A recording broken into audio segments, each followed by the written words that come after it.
بسم اللہ الرحمن الرحیم۔ کیسے جانور کی قربانی کرنا آپ صلی اللہ علیہ وسلم کو پسند تھی؟ آپ صلی اللہ علیہ وسلم قیمتی اور بڑے سینگ والے خوبصورت جانور کی قربانی فرماتے۔ حضرت عائشہ اور حضرت ابو ہریرہ رضی اللہ تعالی عنہما سے مروی ہے کہ آپ صلی اللہ علیہ وسلم جب قربانی کا ارادہ فرماتے تو دو ایسے مینڈے خریدتے جو موٹے، بڑے سینگ والے اور بھورے اور خصی شدہ ہوتے۔ بڑے سینگ والے جانور کو آپ صلی اللہ علیہ وسلم بہتر فرماتے۔ حضرت ابو امامہ باہیلی سے مروی ہے کہ آپ صلی اللہ علیہ وسلم نے فرمایا، بہترین قربانی کا جانور ایسا مینڈا ہے جو بڑی سینگ والا ہو۔ قربانی کے جانور کا چست اور قوی ہونا۔ حضرت ابو ہریرہ رضی اللہ تعالی عنہ سے مروی ہے کہ آپ صلی اللہ علیہ وسلم نے فرمایا، قربانی کے جانور کو چست اور قوی رکھو، یہ تمہارے لیے پل صراط کی سواری ہے۔ موٹے اور قیمتی جانوروں کی قربانی کا آپ صلی اللہ علیہ وسلم حکم دیتے۔ حضرت حسن بن علی رضی اللہ تعالی عنہما سے مروی ہے کہ آپ صلی اللہ علیہ وسلم نے ہمیں حکم دیا کہ موجود کپڑوں میں بقرہ عید کے دن بہتر کپڑے پہنیں، موجود خوشبوؤں میں بہتر خوشبو لگائیں، موجود گایوں میں موٹی گائیں کی قربانی کریں۔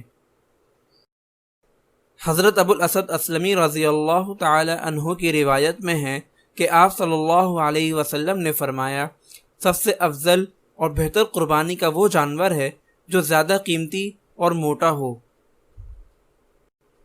چھوٹے جانور کی قربانی بہتر ہے۔ حضرت ابو امامہ رضی اللہ تعالی عنہ سے مروی ہے کہ آپ صلی اللہ علیہ وسلم نے فرمایا، بہترین قربانی مینڈے کی قربانی ہے۔ فائدہ: قربانی کا جانور موٹا اور قیمتی ہونا بہتر اور زیادہ ثواب کا باعث ہے۔ خدائے پاک کے دربار میں پیش کیا جانے والا جانور اچھا اور عمدہ ہونا چاہیے، کمزور، بہت سستا، دبلا نہیں ہونا چاہیے۔ جس قدر زیادہ قیمت کا جانور ہوگا اتنا ہی ثواب ہوگا۔ جس طرح نماز، عبادت، ذکر، تلاوت کا ثواب ملتا ہے، اسی طرح جانوروں کی خریداری پر لگی رقم کا ثواب ملتا ہے۔ اکثر و بیشتر لوگ بخل اور کنجوسی کی وجہ سے سستا، دبلا، کمزور جانور خریدتے ہیں، اس سے ثواب کم ملتا ہے۔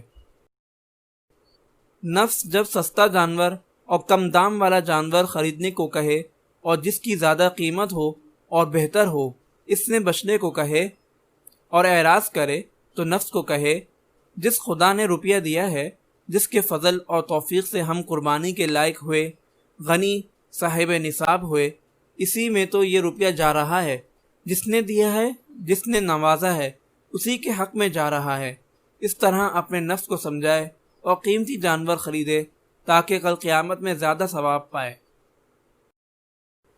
اور چھوٹے جانور مثلاً بکرا، دمبا، مینڈا وغیرہ کی قربانی کرنا اس لیے زیادہ بہتر ہے کہ اس میں ایک حصہ ہوتا ہے اور بڑے جانور میں 7 حصے ہوتے ہیں۔ بڑے جانور کے ایک حصے کی قربانی کے مقابلے میں پورے ایک چھوٹے جانور کو قربان کرنا زیادہ بہتر ہے، اور چھوٹے جانور کی قیمت بھی زائد ہوتی ہے، اور قیمت کی زیادتی کی وجہ سے ثواب میں بھی زیادتی ہوگی۔ اگر آپ اس صدقہ جاریہ میں شامل ہونا چاہتے ہیں تو چینل کو سبسکرائب کریں اور لائک اور شیئر کرنا نہ بھولیں۔ جزاک اللہ خیرا۔